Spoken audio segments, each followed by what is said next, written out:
The following program is sponsored by the Building Wisconsin Television Network.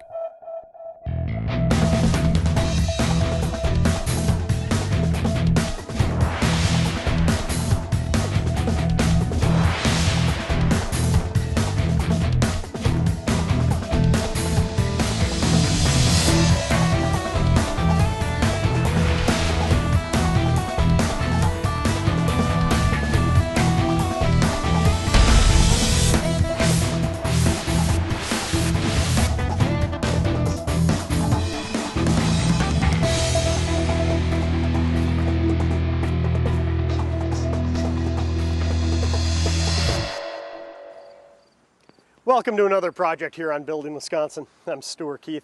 On today's show, we'll be learning more about affordable housing preservation and senior living. So let's get started with our construction manager, Mark Klon.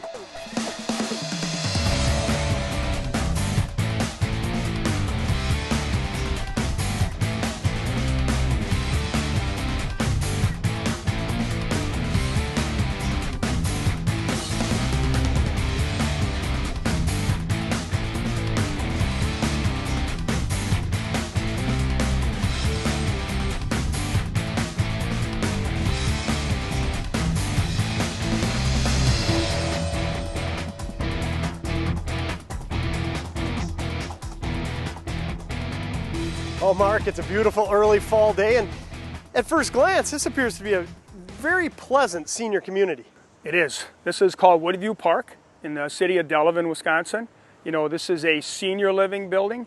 We try to keep it as nice as we can, Stu. We love the fact that we try to make the grounds very appealing for the seniors that live here, so they have a nice place to sit and relax and enjoy the outside. And you know, with that pride that you're taking in the exterior, that not only helps the seniors living here, but the community as a whole. They got to be happy to see. Oh, they are. The city of Delavan is always happy what we do with this property. So they've been great to work with the city.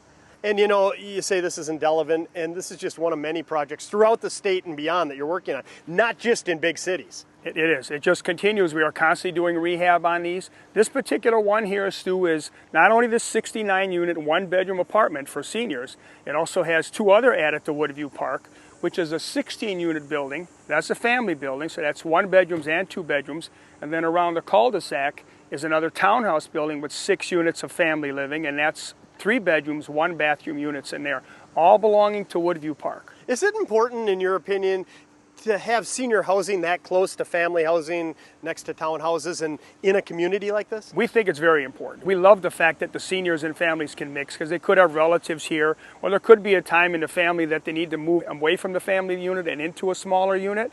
That's perfect for them where they can stay right here. And I think as a community, they all get along so well with each other. It's nice for the seniors to see the children running around and the children waiting for the school buses in the morning and to see the pets that they have. And sure. So they like that. Well, it makes sense to me. And as we pulled in here, I looked, and this building looks to be in relatively good shape. I mean, really good shape from the outside appearance. So what are you going to be doing here to rehab it? Well, overall, it's in pretty decent shape, but we've always wanted to try to do work on this building. This building has needed work over the last couple of years. So now, since we did put in this tax credit round, we are able to complete the work on here. And that's done pretty much with a capital needs assessment. That's how we start out the whole project. And that's whether it's this one or any of the other ones.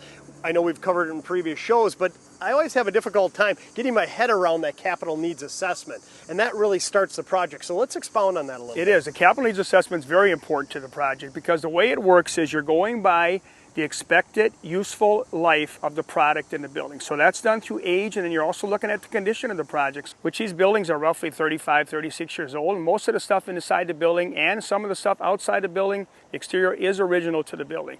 The next thing we look at is the amount of money we need to spend on the project. We have a limit of $16,000 per unit to spend on a project. That sounds like quite a bit, 16 unit.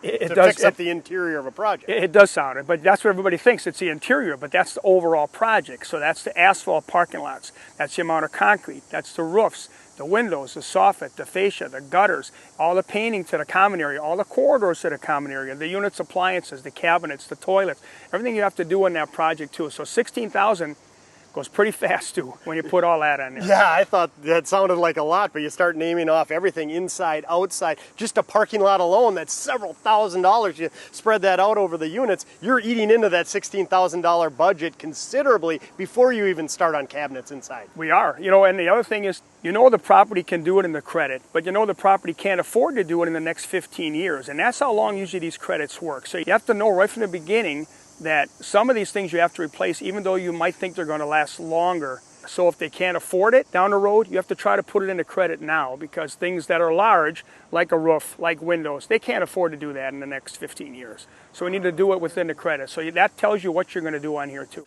So what you're saying with the capital needs assessment and why that's so important is you have to look at the project not only from today, but into that magic crystal ball and try to determine what you think is going to fail. Because when we pulled in, for instance, I looked up at the roof, it didn't seem all that bad. But you're going to have to replace that? We do. Let's do it. You're right what you said. You know, we have to know what's going to happen in the future, because the next 15 years, there's no money for the huge capital improvements that have to be done to the property.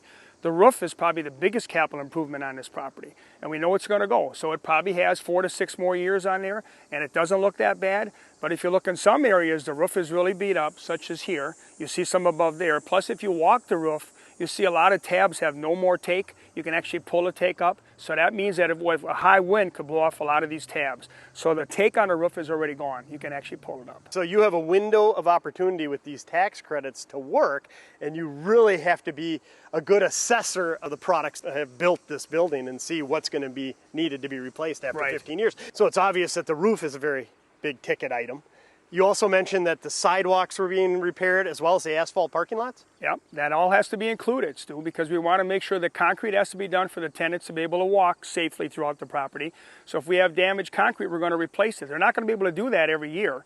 So now's the chance for us to take care of it. We're also adding ramps for more accessibility for them to get up and down on the sidewalks. And another big part of the capital improvement on this project, Stu, is we're adding an elevator to the building. Wow, that is a big capital improvement. I can see the footings in here. I mean, to me, I think about an elevator. Is it really necessary? Well, it's a senior unit. It's got to be paramount, because when you think of mobility. Oh, it is. To me, it's the most important and the most expensive addition to this building. It's the biggest part of the project. We need to do it because it's 69 units with one elevator right now. So that's crazy to have all those people trying to get in and out of there with just one elevator. So we need to add this second elevator. Think about the quality of life when we talk about the seniors that are living here. With only one elevator, if that ever needed maintenance, what would you do if you lived on the 3rd floor and you only had one elevator? You'd be out of luck. That's a big part of it. Now, once we get this elevator in, they can slowly modernize that other elevator, which they would not be able to do currently, because how would you be able to do it? It's 1 month or 3 months to modernize an elevator. Now it wouldn't make any difference. You'd have to shut down a lot of the floors or move a lot of these tenants to have that done. You know, another big part too, the city here was extremely happy with this elevator, and so was the fire department. Really? And so again, I can see why, as I learn more about it, why you're welcomed with open arms in so many communities, because you're doing improvements like this. And I guess you look at the scope of these, and there, you know, might be several $1 million on some of these projects. Why is it so important to have federal tax credits to get them done? It's the only way we can probably upgrade these students to where they need to be. And we need that tax credit to preserve the housing. We need the people to have a place to live. And this is giving them a place to live with this credit. So we're preserving it with that credit. Now, we're not doing anything extravagant in these units. We're not getting anything that anybody else wouldn't have in a regular affordable apartment. So that's what we have here, and we're just trying to upgrade it. Everything pretty much in their unit is original, 35 to 36 years old. Okay, so we're talking about quality of life here. And it seems to me, sure, you want to preserve the building, the property, but equally important, how much it costs to live here. You keep it affordable. If it came from private funding, or if you expected the building and rents to pay for all these improvements, you'd have to jack their rents, and then people couldn't live here. You're correct. You know, the tax credit makes no difference on their rent. So their rent stays the same even though we're able to upgrade this building. And that's important to these people so they can stay in there. And we can keep the property filled and they have a place to live, a nice place to live. It's starting to really make sense to me. Is there a chance we can go inside and see some of the existing units and you can explain what you're going to do to them? Yeah, we have a couple available to get into.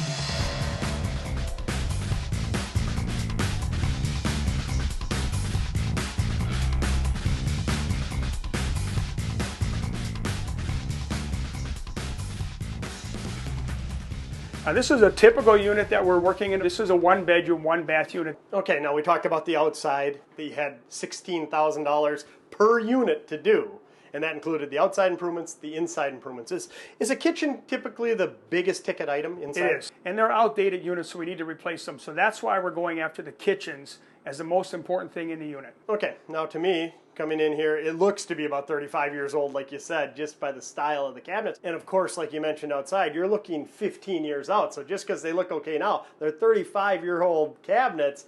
The odds of them lasting another 15 years, probably slim to none. Yeah, it's not going to happen. And if they did 2 a year for 69 units, look at how long it would take to get all these units done.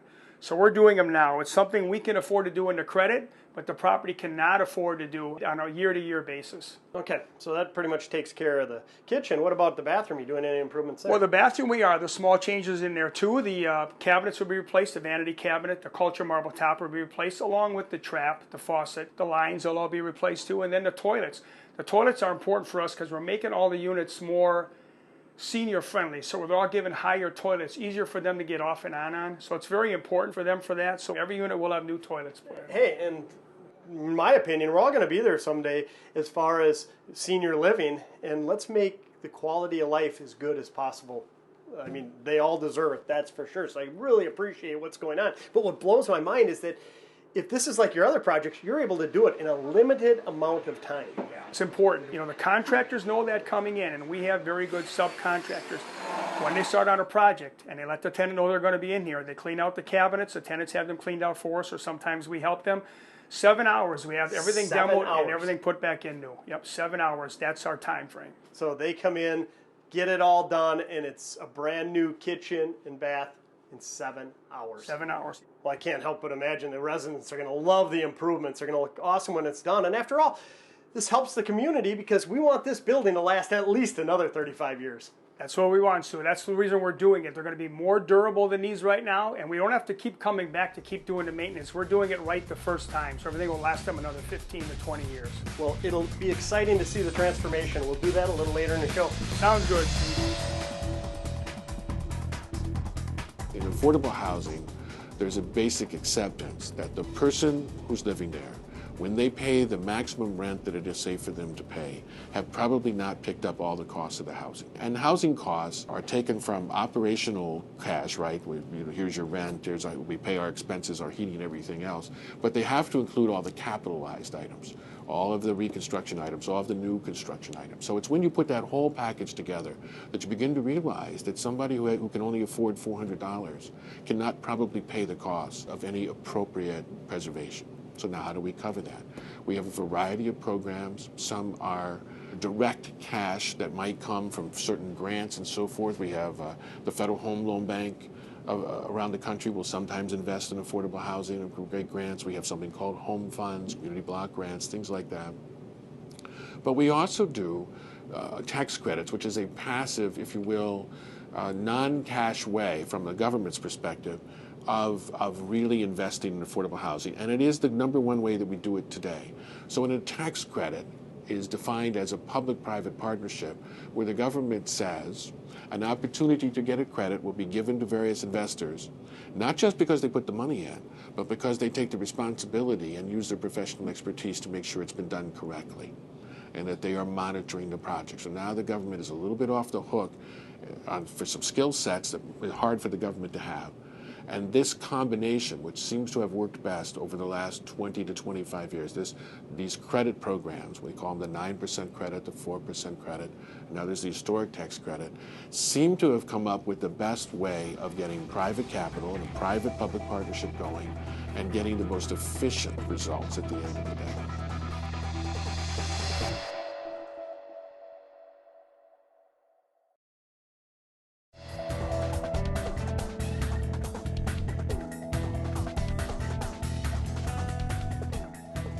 Welcome back to Building Wisconsin.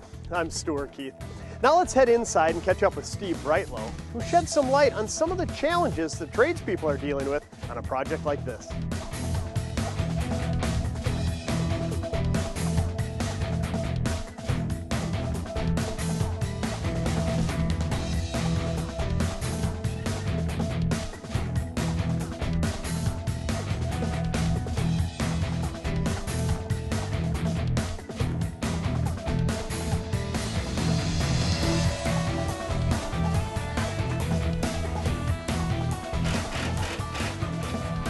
Well, Steve, here's another kitchen and a Cardinal project, and you know, when I look around, there's a lot going on here in a short amount of time. It's pretty incredible that they can move into these occupied spaces, gut them out, and put them all back brand new and make a quality project in less than a day. It's a testament to the workers and the contractors that are involved with these projects. It really is, and you know, we've been to several of the Cardinal projects, whether they're rural, downtown Milwaukee, anywhere around our state. And I always marvel at the trades working together. And in your opinion, how are they able to do that?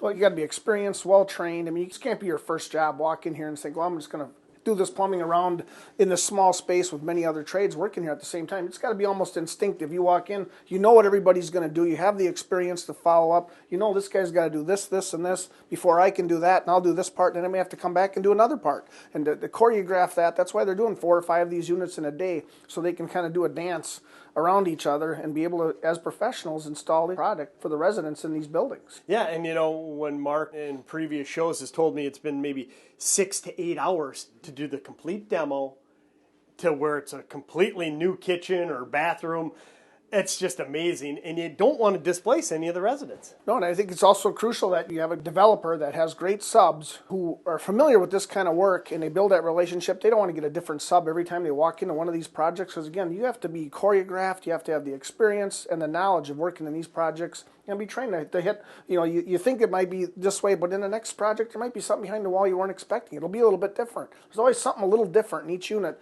that the professionals doing the construction have to be able to adapt and adjust to like that. There's no time to be thinking about it, go back for a redesign. It's got to be done by 3:30. And to me, it really seems that the root of their professionalism is the training that's afforded by the trades like yourself. Yeah, certainly. You know, all of our plumbers are trained 5-year apprenticeship. By having the ability to work for the contractor for a long time, build relationships between the contractors and developers. They know the projects they're going into. I mean, not that they're all like this, but they have the experience to be able to adapt to any project because they've got that confidence and the experience to be able to perform at a high level in any project. Sure, and there's a lot of money being invested in projects like this, or heck, right on down to if you're a homeowner, I would think it's paramount that you understand who you're hiring when you're talking about hiring a tradesperson. Let's take a plumber, for instance. I mean, you got to do your research and understand their training and their experience.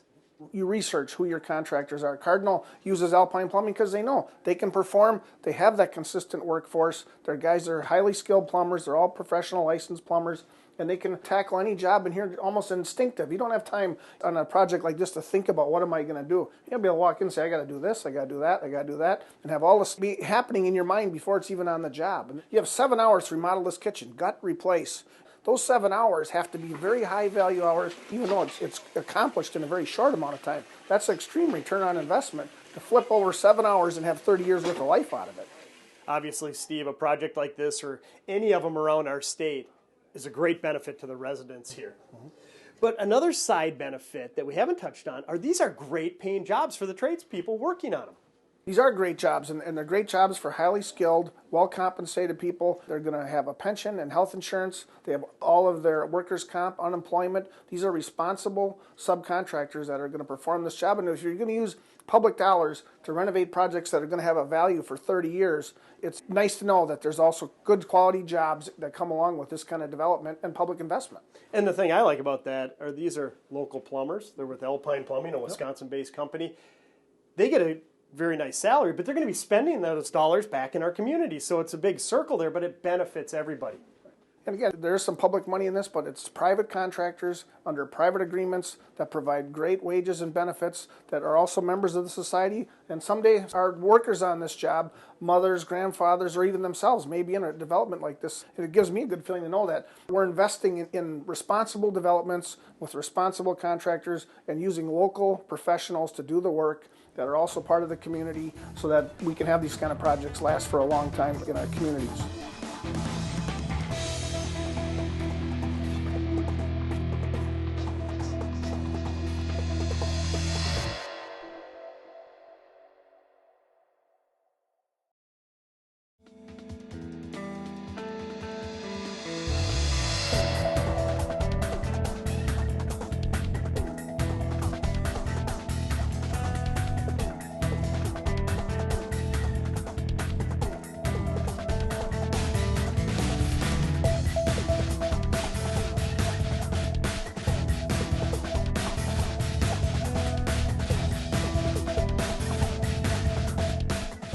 Well, Mark, it seemed like yesterday, but it was actually about 6 months ago we were here. The project was just underway, and there were a lot of improvements that needed to be done. And judging by the look of the exterior, you're well on your way. It looks great. Oh, the progress was terrific on this. We had good tradesmen on here. Everything is terrific on this building. Everything went very smoothly and right on budget, right on time. And you know, we were right at this location, and I remember how bad that roof, it was in horrible shape, and it was completely redone? Yep, all the roof was done on here. The windows were replaced, all with Energy Star windows, all thermal pane windows. All the soffit fascia siding was all done. Any kind of brick repair was done to the building. And then of course we added an elevator and some other things on here, but all the exterior had to be done too. And you know, we had a chance to meet with Steve Brightlow, and we walked through some of the construction going on inside. Beautiful improvements, but under an extremely tight timeline. And I know we just said it was 6 months, but 6 months to get all this done, that's a tight timeline as well. It's very tight. It just shows you the good tradesmen and the good project managers we have running this project. The scheduling is so important on here. One has to step right into the next one and we have to keep moving, but it did work. Wow, they did a wonderful job at blending this new elevator into the existing structure. It's going to look terrific, Stu. It's a great, great asset to the building now. And you know, earlier we talked about the importance. When we talk about mobility, we talk about an aging building like this, that oftentimes there isn't access for the people on the second and third floors. 69 units in there, always filled up, one elevator. There's no way that would work in the building. It was designed that way, but it shouldn't have been that way. Sure, and as we've said in the past, you know, it's all about mobility, and a lot of us are fortunate. We don't think about our mobility because we take it for granted, but for someone who's either aging or is in a condition that mobility is at the forefront, you have to have elevators. You have to have. Sure. That's probably the most important thing. You have a three-stop, three-story elevator. You have to have accessible for them to get up and down, no matter who it is. You're carrying something, okay? Even if you can take stairs, you have your groceries. You try to make it up those stairs with the groceries, you can't. You need that elevator to get up to your unit. Okay, so obviously very important. I appreciate you taking us through this project. I'm sure I'll catch up with you on some more shows. Right now I want to go hear firsthand from the tenants what a project like this means to their lives. That's terrific, Stu. Thanks.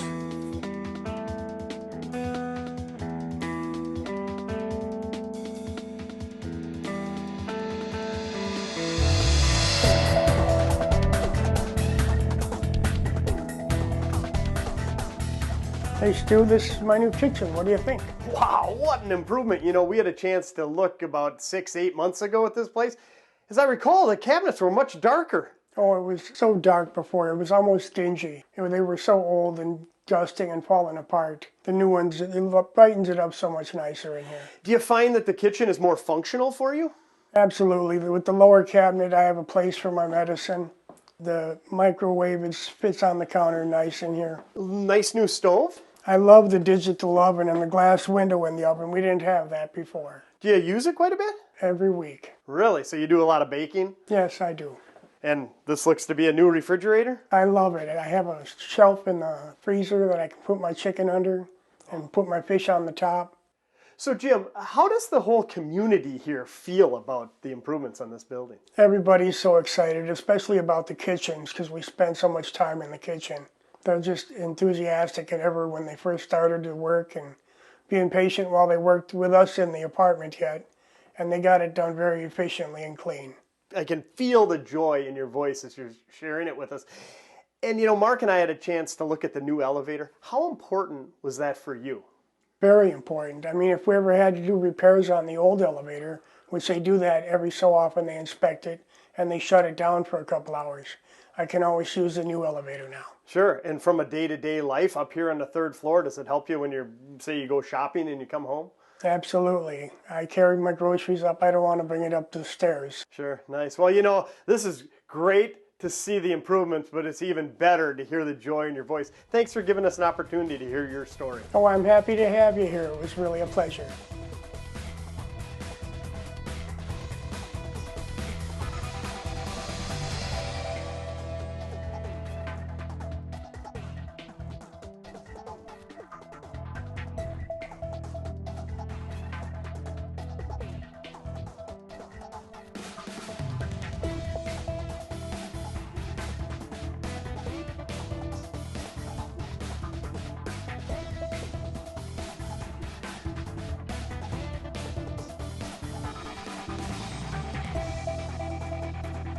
The preceding program was sponsored by the Building Wisconsin, Television Network.